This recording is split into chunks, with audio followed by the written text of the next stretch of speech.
Hey guys, welcome back to Beyond the Shift. I'm Eric. Today I have a special guest straight from the East Side. This one is from my East Side people. We say the Big Five. The Big Five from East Africa. But I'm not going to say too much. I'm going to get her to introduce herself. Sit, relax. Welcome back to Beyond the Shift. Let's go. My sister. How are you? I'm okay. Oh, you know, the joy make me, I don't even know what to say. Oh, wow. It's been a minute, yeah? It's been a minute, but finally we're here. We're here finally. And Thanks for coming. I'm extremely grateful and honored to be here. It's such a great inspiration. It's a massive, beautiful platform. So thank you so much for inviting me. Thank you. I want to ask you this year, what keeps you going before we jump into it? What keeps you going? Oh my goodness, that's a good question. A lot keeps me going. I think firstly, I would say love. Especially my family, the love that they have for me, the love that I have for them. It just keeps me going every day. Sometimes you wake up, you're tired, you don't feel like doing anything, but you always remember there's so many people that look up to you. There's so many people that, you look up to as well, that you want to inspire, you get inspired by. And so that alone just propels me to get up and just get on. Wow. Yeah. What a good one. Same here. The same, man. Family keeps me going. Absolutely. You be like, you know what? Sometimes when it's 5 o'clock or 4 o'clock, I don't want to wake up. Yes. But then you think about what's behind you. You have responsibilities, you have love, you have, you cannot let these people down. So you do have to get up and just get on with it. That's it, man. I appreciate it. Thank you for that. Guys, see, the superstar telling us. So now, I want to take you. Radio. Being a host in the radio. What makes you jump into Oh radio? My goodness. This was a childhood dream that I had from when I was very young. I was always that loud person. I was always wanting to be the center of attention. From back in school days, I used to be in drama club, acting, dancing, doing solo poems and all that. So I had a lot of confidence back then, and it was like I always wanted to be in the media. So when I finished high school, I went and did mass communication in Kenya because I just wanted to be in the media field. Yeah, okay. And then I was very lucky back then to work for a radio station called Baraka FM in Mombasa, which is still there. Yes, shout out to Baraka FM. But I wasn't there for a long time because then I had to come to Australia. So when I came here, it was very hard to get into the media industry. So I sort of let that dream go. And then out of the blue, I had a friend from Zimbabwe. His name is Rizon, a very good friend of mine. And he was hosting Kuri Radio, which is an Aboriginal channel radio, still on until today. So they had given us a segment every Sunday for 2 hours. So it was myself, Rizon, and another Ghanaian man, sorry, I forgot his name. But we used to do that for quite a few months, and then I let that go. Then here I am. We started an online charity radio from the church, and I just got myself involved in that because it was more of a community building, bringing people, African people especially, together, creating a platform to celebrate the achievements, because there's so many wonderful people achieving so much here that are not celebrated enough. And there's so many people that are in Australia, they want to achieve more. And when I say people, I mean African people. They don't know how to go about things. So for me, I created a platform where people can come and learn from people who have done so well, how to go about doing what it is that they needed to do, from businesses, from careers, from just different things, or even just simple things as managing families here, because it's very different compared to back home. So that was the platform that I created. I did a little segment with SBS Swahili, but it's not that massive. So Okay. Wow. What a journey. I know. From child dream. Yes. To you hosting, man, it's a journey. It is. Thank you. Yes. Although you said I let it go. Well, it's okay.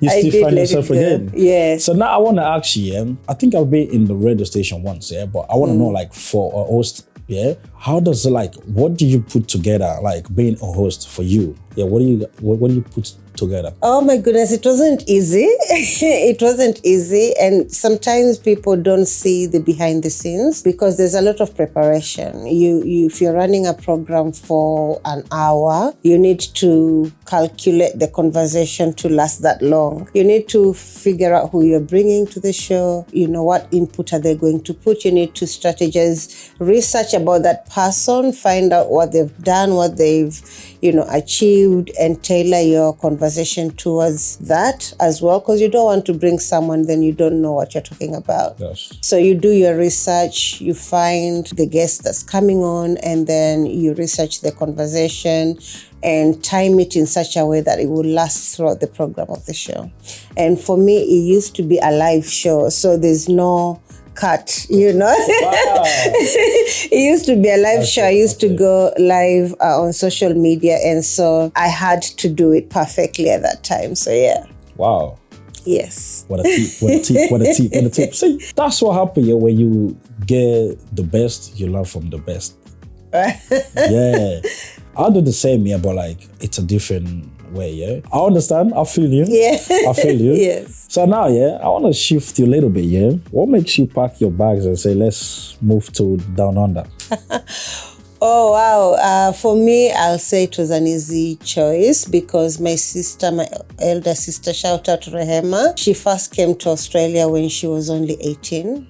Back in 1997, I think. Oh, yeah. I was a long time ago. So she came to study law, she settled, and then my brother joined her, and then, because we are 3 in our family, so then it was my turn. And so it was an easy choice for me. I wanted to come here. I wanted to move away from home. I wanted a new life. I wanted new experiences. I wanted opportunities for my son as well. So I came with my son, who was 4 at that time. And I came to study, and then after studies I decided to stay because Australia is a beautiful land. It's such a beautiful place, and I wanted my son to have all the opportunities that he could have here. Wow. Yes. Family connection, Family connection. Thanks to my sister. That's why I'm here. Shout out to the sister. Yes. Okay. I know, like, we all go through the same, Because like, even me, moved here when I was young, coming from a country because of civil war. Yes. So everyone have their different way of adjusting to a new life. Absolutely. Because now me and you were doing this, someone is watching us, someone is making the plan. They want to move. But for you, I want to know, how did you adjust, like, the challenge and the difficulty? You just came.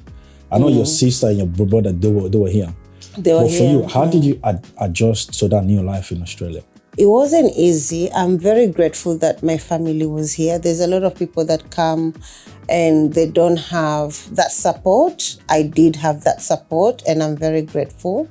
But still, it was a very big difference. It was a massive change. I had left my home country, where you are spoiled. My mom used to spoil. She still spoils me to this day, where, you get a lot of help, especially with your child getting looked after, while you go to work and things happen. You come here and culture shock, first of all. Happens to everyone. There's a massive culture shock. I can't even begin to describe. Okay, describe one for me. One culture shock for me. Oh my goodness. Well, there's one that a friend of mine keeps making fun of, just understanding the train network and how all that worked. Back then, there wasn't Opal cards. It was those cards that you used to put in. Yeah, I remember. And so she's taking me for the very first time to the city. Her name is Lois. And we are walking, and I put in the card, but it was a one-way ticket. So it got swallowed. And hers was, I think, several trips. So she went and she was showing me how to do it. She put hers in, it came out, and she walked past. I put mine, it got swallowed. And I started panicking. I started hitting the thing like, my ticket is... Because I thought the police will come and arrest me if I don't have my ticket. She laughs at me to this day about that story. But I think each one of us has had, different experiences coming to a new country. Obviously, yeah. But also just understanding how people are so lovely here. People are so trusting. People are so, saying thank you a lot and appreciating others. You get lost. People are more than happy to show you directions. You don't feel a sense of insecurity that, I cannot ask this person. They might lead me to a bush somewhere and do something, Australia has been wonderful for me. It was a culture shock, but in a good way. Good way. Yes, I'll say that, yeah. Man, that's lovely. There's still a few things that you miss from home, like the food, We do cook the food here, but it's completely different from how it is at home. I understand, because even me, when I came, my own try to settle down in Australia was funny. Yes. Yeah? So I don't know the name of this, there's this black and white birds, yeah? The sound these birds were making, yeah, it's kind of similar to my name. Yeah. Oh, okay. So then I was walking, I was like, then the sound, yeah, I keep turning around. I thought someone is calling you. Calling no. me. So that happened. So I went home and I asked my dad. I was like, wow, I think someone knows me around this area. My dad was like, no, you're dreaming. I said, yeah. So there was one time we coming from church. The same thing happened. So he parked the car, so we're walking down, yeah. So then, Dad, we're like. But that guy started laughing. Thank God back then there was no this taking Snapchat, yes. TikTok. It could have been funny. Yes. So for me, that was one of the culture shock. I was like, what's going on? Yeah. Yes. I feel you. So now, yeah, I want you to advise, yeah. I know you said your culture shock, everything, your sister, your brother were here. But someone now want to take that big step. What advice will you give to someone now trying to make that journey? First of all, my heart breaks when I know I'm here and you're here too, when we are leaving our own continent, in search of a better life, better opportunities. I wish our leaders could do better so we can stay home. But if someone wants to make that journey and come here, Australia, I will say it's beautiful. You have to come with an open heart. Obviously, with the visa process, I'm not an expert, but once you get that cleared and that has been done, just come with an open mind, because I see a lot of us as Africans, we stick with our people, we still stick to our ways. We don't want to learn the Australian way. We don't want to learn the new cultures, different people, and how we can assimilate with them. We still like to stick with our own people. So when you come to a place like this, it's an opportunity. I mean, there's different people from all over the world here in Australia.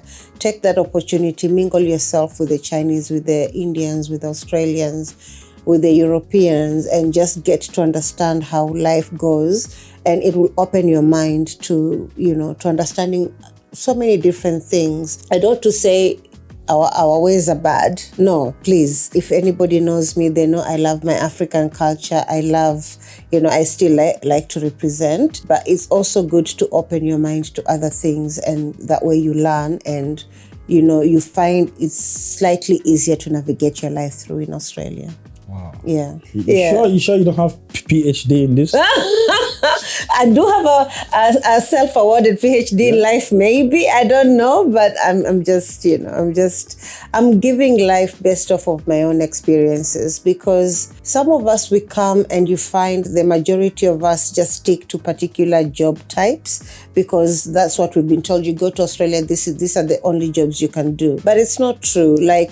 You see other people doing other things and they're doing it so well as Africans, be it businesses, be it, going into their own career fields and excelling in them. So there's so many wonderful opportunities people can do.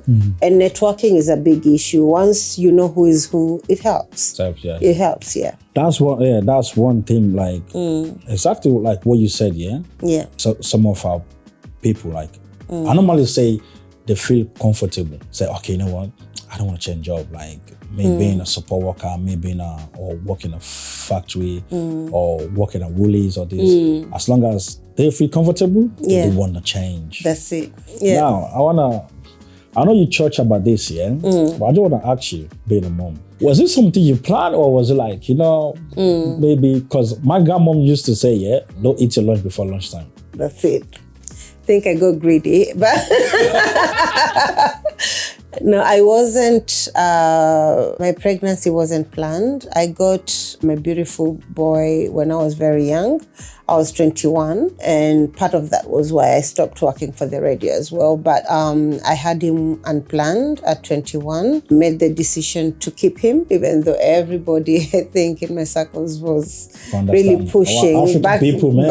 African people, it's like a crime to be pregnant before marriage. But I decided to, carry on. And I'm very grateful that my family, my mom, my dad especially, supported me through the whole process. There was so much pressure for my dad. She has to get married to this man who pregnanted her, and this in the African cultures and this and that. But my dad stood by me and said, I raised my kids. I'm not going to be defeated by raising my grandchild. So I stayed with my family until when I came to Australia. I came as a single mom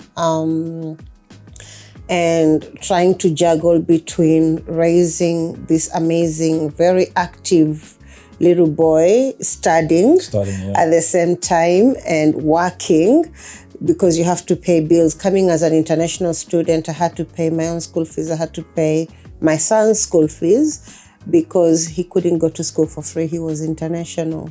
So either way, we still had to balance it all out, and it wasn't easy. Again, I'm grateful that I had my sister here sometimes and my brother. They would help me look after my son while I had to run to work. Started doing hair, working, because as a student, again, you're only limited to 20 hours a week. You have to pay two school fees, mine and my son's. I have to pay bills, rent, and all the food and whatnot. But you have to send money back home. And I still have to send money back home. Yeah. And, and obviously having a child, they have their needs as well. And my son was growing so fast. It felt like, every time you have to buy a new uniform, you have to buy new this and new that. So I had to work hard, extra hard. And I'm very grateful that as God has just been with me, because doors were just opening for me from the beginning. And I'm grateful for that.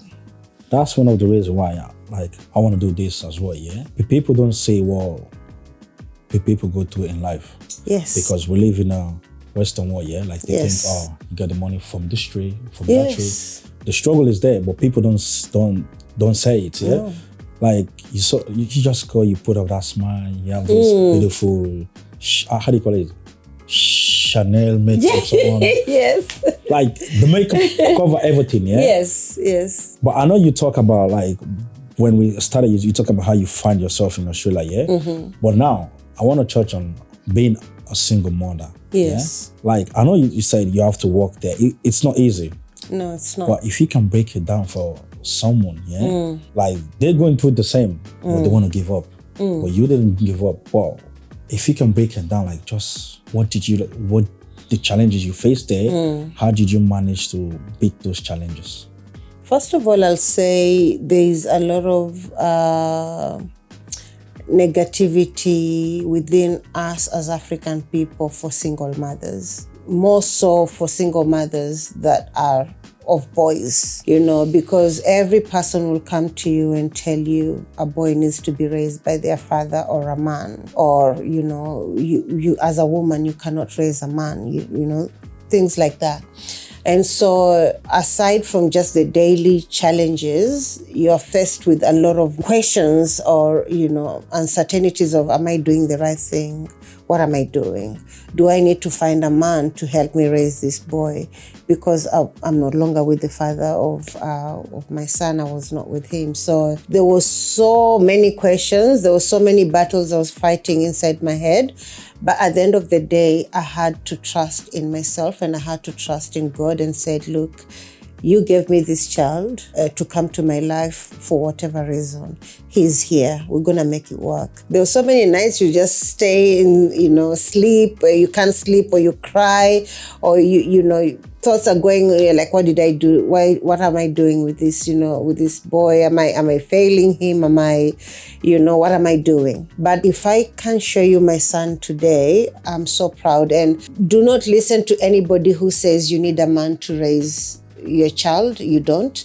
You don't need, or they say any boy who's raised by a woman alone turns out to be different. It's a lie. It's not true. Just show love to your son. Show love, show them love. Just try to keep them active, especially in this country.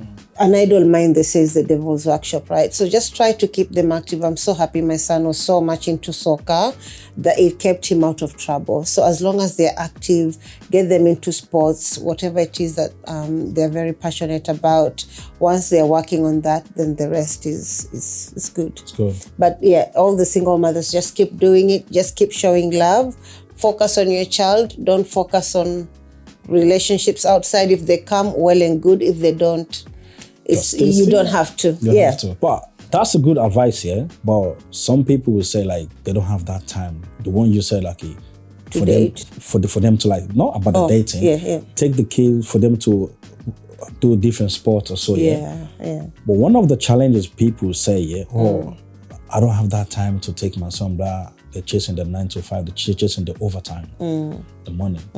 Some people intend to push their kids' happiness for the money. But for you, you combine everything, yeah? But what would you say about that? Some people just, like, you know what I mean?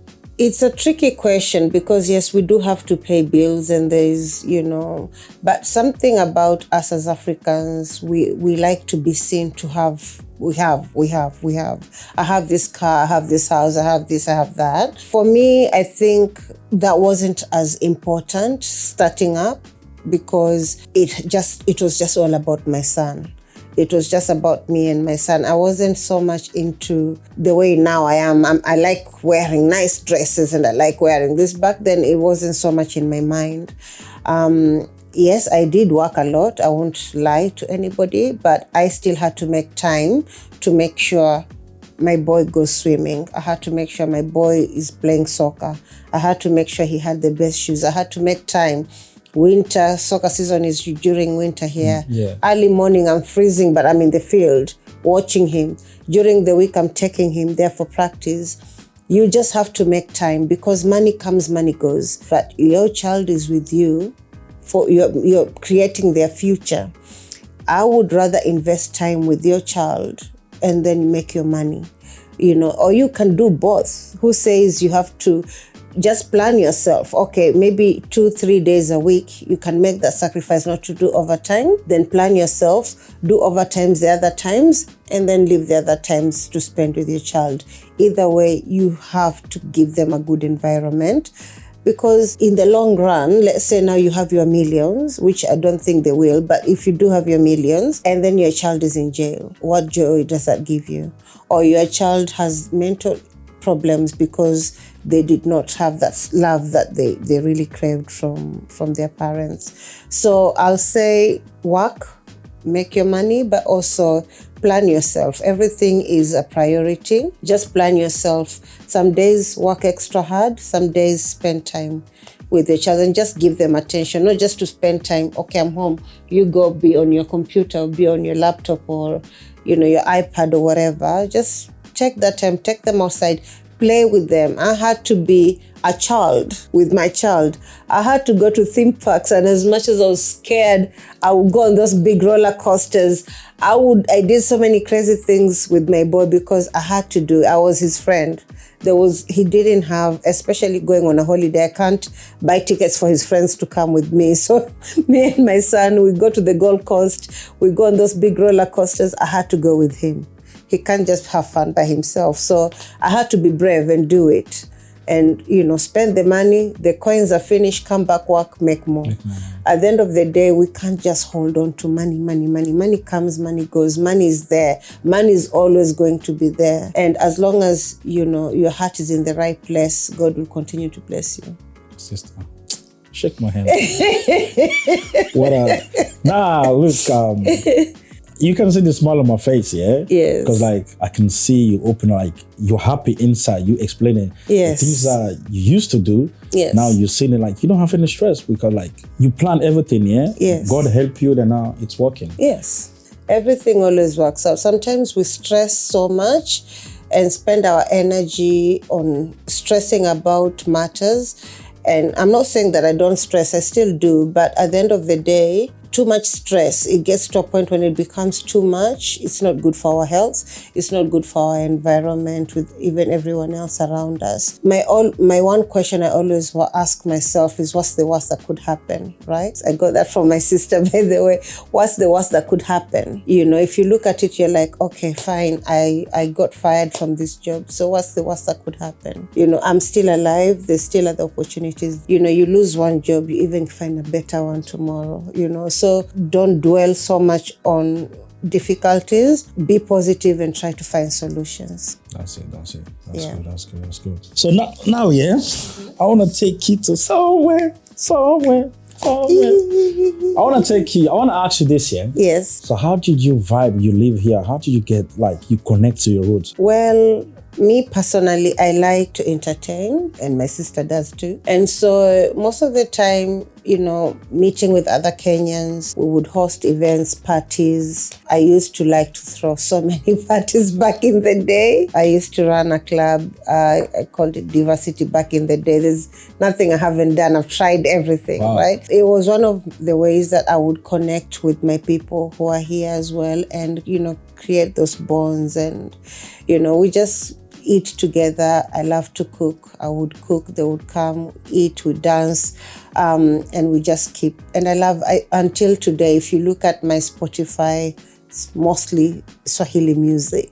So that's how I keep myself attached to my Kenyanness or my culture. The culture. Yeah. Wow.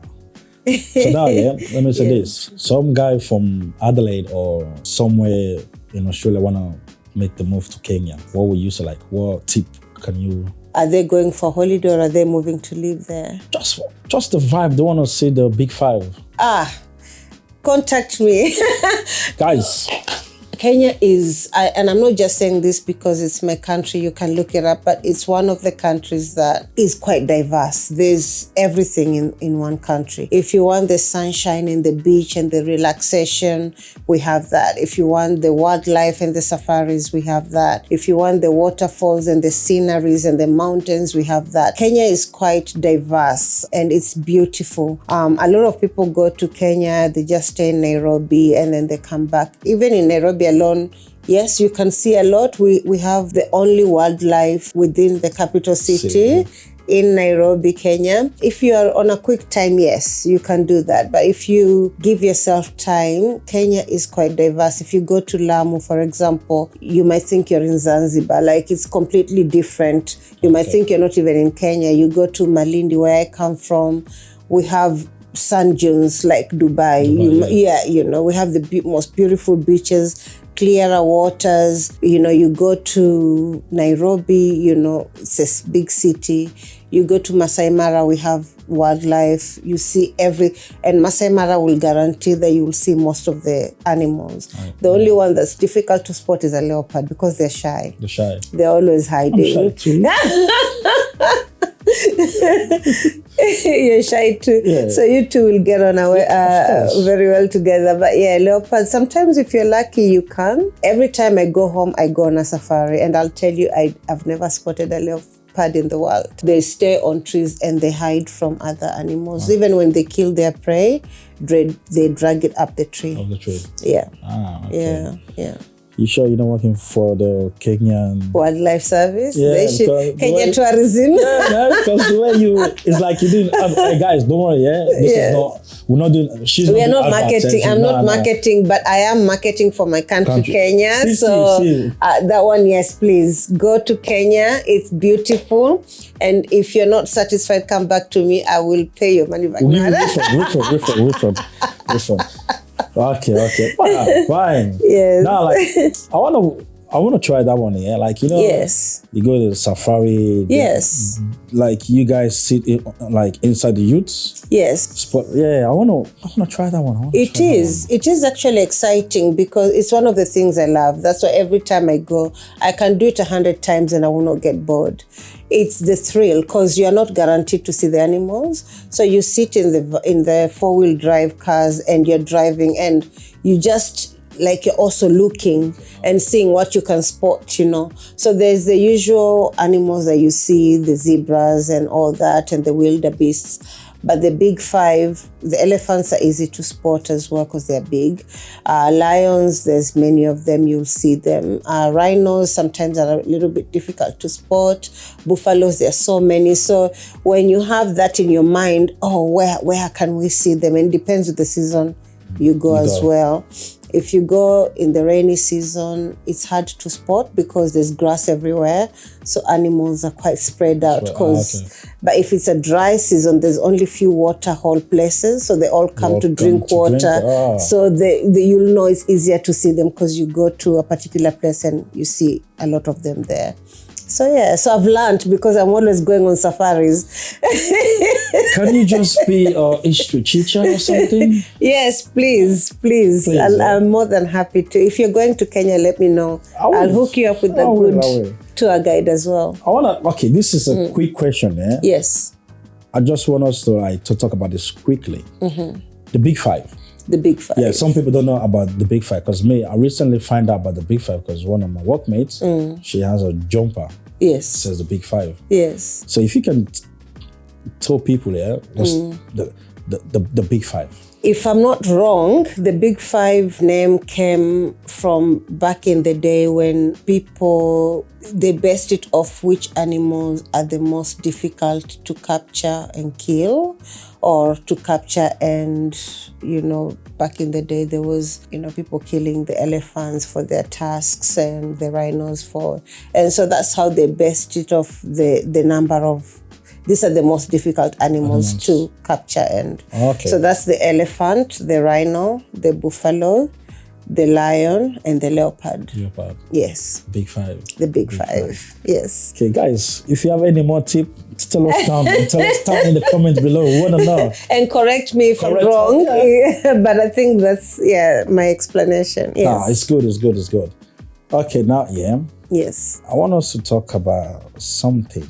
I can smell what's coming, so I need water. No. Just simple something coming. Something coming. If you have to summarize one of your biggest challenges you face in life, what would that be? Wow, I've faced many challenges, but I would say my first marriage was a big challenge for me because unfortunately married a person who turned out to be an alcoholic, and it was just a lot of stress and a lot of challenges that we faced and a lot of back and forth, and you having a son and them seeing that person in that way, it was not easy. And then they went into custody because of drink driving, and it was just very stressful time because then I have to go visit them every weekend, and it was just quite a lot of challenges. So I can say that's been one of my very difficult moments. And when I'm going through something like that, I do isolate myself. And so I did lose friends. I felt like I was completely alone, but lucky my family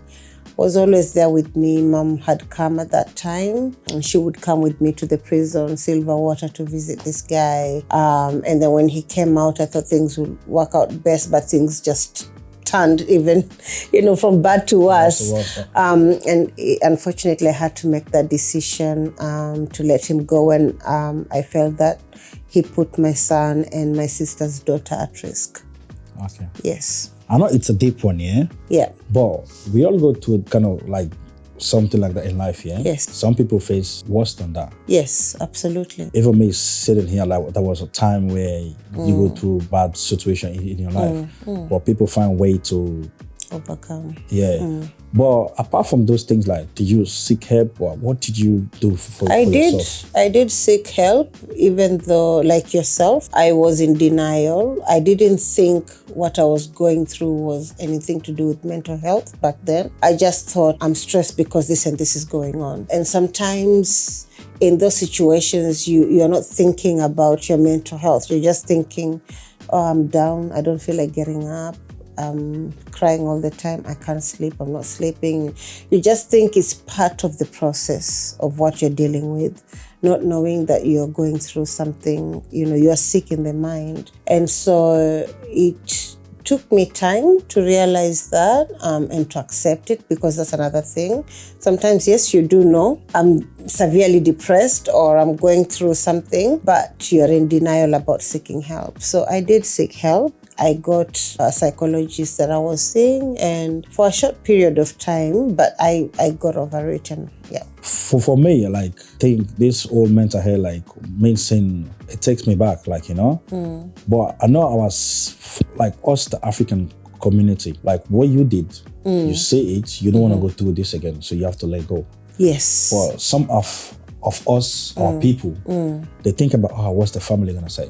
What my friend gonna say? Oh, yes. So they decided to stick there. Yes. Then it keeps going on. By the time they find out, someone is losing their life. Yes. So which is affecting not only the African, even the whole Australian community is affected. We're losing female. It's true. We're losing men as well, because they have to go behind bars. Yeah. So if you have to advise our sisters, not only the Africans, everyone in general, the females, what would you say? To be honest, we always stick around because we always think about other people. What will people say? What will he do if I leave him? What will my children think? I don't want my children to grow without a father. I don't want, we think about everybody else but us. At the end of the day, it has to be about us, because if I'm not happy, I'm depressed, I'm going through a lot, the whole family is not. My children will not be happy because they can see it through me. It doesn't matter what you do. Everything else is still falling apart when you're trying to hold on. You cannot change someone unless they're really willing to change. The best move is for you to just leave. So we are so scared to leave relationships, because our culture has conditioned us that you have to, this is part of the marriage. When you talk about this with your African parents, they're like, but are you getting food? Yes. Is he providing this for you? Yes. So what is your problem? Manage the situation. It doesn't work like that. Especially here, it's very difficult, So I'm not an advocate to tell people, leave your husbands or, anything like that. I'm one of those people, I've come to learn to love myself. If something is not working out for me, I leave. I'm not just saying I'm a quitter like that. I will try my very best to make it work. Yep. But it has to get to a point where you know that there's nothing you can do beyond here. And it's getting to a point where it's dangerous for yourself, for your family. And if I'm not happy, no one else in this house is happy anyway. At the same time, you have to think, what example am I showing my children, both boys and girls? Is it okay to stick in a relationship like this? Or is it okay to act like this in this kind of a setup? So seek help, seek a counselor, marriage counselors, see what advice they'll give you. And then make that decision whether you still want to stay and fight for it. But I would suggest you'll be better off just being by yourself. Even just take some time. And some of these men, not to be in a bad way, but some of them, they continue to do these things to you because you keep taking it. The day you stand up for yourself and say, enough is enough, I'm leaving you, I'm not going to take this anymore, it will hit them. They'll be like, oh, wow, okay, well, she's leaving. I'm losing my family. And, you leaving and actually sticking to leaving might trigger something in their minds to maybe change. Who knows? That's not guaranteed. But at the same time, I always say, if you love yourself, then you have enough love to share elsewhere. If you put yourself down, then nobody else is going to benefit. It doesn't matter what you do to your children. You're not giving them love. You have to love yourself first before you can take that love and share it with someone else. 100%. But some people will say they want to stick here because they think about the you know what I mean? I'll be honest, you know what I mean? Yeah. I know what you mean. And I get it. Yeah. So I get it. That's one of the reasons some people will say, "Look, I know he's doing this, but when I think about the clothing, when I think about we as ladies, it's one of our weaknesses. I will not lie to you. When they are good in that department, it becomes very difficult for us to leave.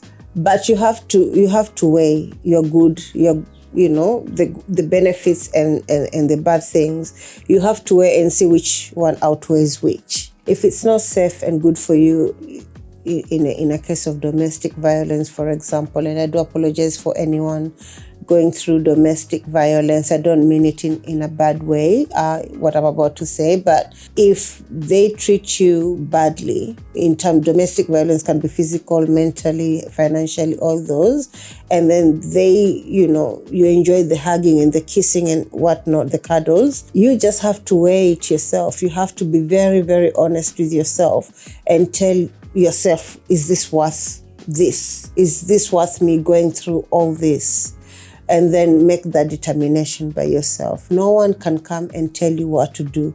You have to be honest with yourself, deep in your heart, knowing that, am I happy? Am I actually really happy in this situation? Because you can get that from someone else. Who knows? If this person is not for you, maybe God has someone else better for you, and you never know. 100%. So if I go to Woolies, I don't like the milk there, I'll go to... There's Coles, there's Aldi, there is 7-Eleven even. Prices are different, but it's the same product or even better. Yeah, okay. Last shot on this, Yes. People will say, look, I don't want to go sit down and talk to someone who doesn't know me. I don't want to open up. So they intend to just keep it in. Then one day you receive a message from the community group, oh, this person passed away. That's a difficult one to answer because I can relate to those people. I am a very private person. I talk a lot. I'm very social. So people, when they look at me, they think, my life is out there. What I put on social media is not my life. Yeah. What I put out there is not me. When I go through the most difficult things, sometimes the people who are closest to me, I will say my sister will be the first one to know, but nobody else might know about. Sometimes I don't even tell my sister. I just stick with it inside. But if it feels it's getting to a point where you are thinking bad thoughts, please, there is a helpline in Australia to call, Lifeline. Just call their numbers. They will help you and guide you. Because, there was a Kenyan family, actually, the mother and the house caught fire and the whole family was killed in Canberra, and that really breaks my heart until today. And everyone keeps asking, what could I have done? It's difficult. But when you know someone is going through some challenges, just be there. Whether they want to talk or they don't want to talk, be present. Just show up for your friend, cook for them, just chill in their house, just be present. Be there for them. At least they'll know, okay, this person is here for me. As much as I'm not ready to talk, I don't want to talk, I'm pushing them away, but they're still there. Still there, yeah. Because this kind of people, they will push you away. They want to isolate. They want to be alone because whatever they're battling with, they cannot handle to share it. So they just internalize it. And if you do sense that you do have a friend like that, just try your very best to be there, I will say. 100%. Wow. Persistence. You don't want to see me, I'm here anyway. I've come with chicken, we are cooking. Yeah. It's a blessing having you on this podcast, right? It's a blessing because, to be honest, having this conversation, we change lives, but we don't know. Because someone is gonna be sitting there, it's gonna relate to what they're going through in their mind. But then what you just said might trigger something to bring change. Absolutely. I'm hoping so. All good. I'm not a psychologist. I'm not a counselor, but I can say I'm a friend. And if I can be present, I will be there. And, I will go all out if I have to. If I have to cancel my shift and be there for a friend, I will. At the end of the day, as I said, money comes, money goes. And we just need to be there for each other. guys, I'm gonna drop them down so we can help each other. Absolutely. Okay. Before we round up, I want to ask you, what do you want people to remember about you? Ooh, when I go. You leave this podcast, you move back to Mombasa. Yes. You move back, maybe, who knows, maybe some big deal gonna come for you to move to China. You never know. I want people to remember me as love. My name means love. Mapenzi. And that's what that's what I'm just aiming to give, love. I just want to love the people that are closest to me, show love to people, even sometimes strangers. Sometimes I just go out of my way to help someone or have someone, an older person just come to me, the supermarket, and they just appreciate me and we laugh, we crack jokes like I've known them for years. My point is, if you give love, love always comes back to 100%. You. I just want to be known for that. I'm a happy person. I give love and I share it with everyone. Okay. Yeah. So, quick one. Yes. Just a random one, yeah? Yes. The dancing in the gym. I did not see that coming. It's gonna come. I told you I'm gonna actually. Oh my goodness. Well, I have this amazing person who has transformed my life. I was very big. For me, I'm not particularly very interested or stressed about losing weight or looking a particular way. I'm just doing it as an investment for my future, my old age, and just trying to be healthy and, but the dancing, we have such a great relationship. He's a dancer. He used to be a professional dancer. I'm not, but I got him into TikTok, so it's my fault. And I've been showing him all these dance moves, like, my sister, let's do this and let's do this. So we do, after our session, we just to have fun. We still creating, it's part of our bonding session as well. We just love to have a good time. We love to dance. I love to dance, even though I'm not a professional dancer. I have two left feet, but I'm learning. I'm learning from him. So so we just dance for fun. It's good. Make the workout even more fun. It's good because these days, yes, happiness doesn't mean because you have money, you have this, you have that's that. It. Pop that music and do 1, 2, 3. That's it. Okay. Yes. Look, before we round up, yes, I got a twist now, which I'll throw some questions. Yes. So the game is shift or keep. So this whole podcast is about what shift you in life, the things that make you be the person who you are now. Okay. So you shift or you keep. So shift is like to change it or to so you shift. Away. Okay, you know what? I want to change from this person to this person. Okay. So I'll ask you quick question. Then you tell me why you shifting. Or why we're keeping. Okay, let's go. Radio or podcasting? Podcasting. Why? Because radio is just too technical. Nowadays, given this day and age, a lot more people are listening to podcasts than radio. So I'll go with podcasts. Changing, huh? Now. We're changing. Okay, I want to hear this. Nairobi nightlife or Sydney? Nairobi nightlife. That's an easy one. Why? Sydney nightlife is sort of died down. Nairobi, there's just so many options. There's everything for everybody. If you want quiet, laid back, you get it. If you want out loud clubbing, you get it. If you want the high standard clubbing VIP, you get it. Whatever you can think of, if you want a live band music, you got it. Whatever you think of, there's an option for you. Someone told me, in Nairobi, from nightclub straight to the office. Yes, and the clubs go on until morning. I've been to a club, not in Nairobi, in Malindi, where I come from. I lost track of time because it was so much fun. And I was leaving the club to go to the bathroom, actually, but you have to come out of the venue. And I came out and it was morning. I checked the time, it was 8 in the morning. I was like, what? So I went back in, collected my cousins. I'm like, we have to go home. And people are going to church while we're leaving the club. Wow. Because when you're in there, it's still dark, it's still, the lights are still, the music, and there was still quite a lot of people still. So in Kenya, people party until 9 in the morning, 10 in the morning. The party just never dies down. I need to visit, right? I'll get the whole Beyond the Shift. I'm really selling Kenyan today. Yes. Okay. Traditional Kenyan beats or Afro beats? Traditional Kenyan. Why? I love my culture. I'm from it's not as big as the common tribes in Kenya. I'm from the coast, belonging to the Giriama tribe. Every time I go home, when I go to the club, I go to our culture club to listen to our traditional music, the dancing, the vibe. That's it. That does it for me. Okay. So let me give you a bonus question. Yes. Fame or purpose? Purpose. Why? Because fame without purpose is nothing. It's you just, people know you for what, you know. I want to have a purpose where you inspire someone in life, or as you're doing in this amazing podcast, you're transforming people's lives. And just your story alone is motivational enough to transform someone else's life.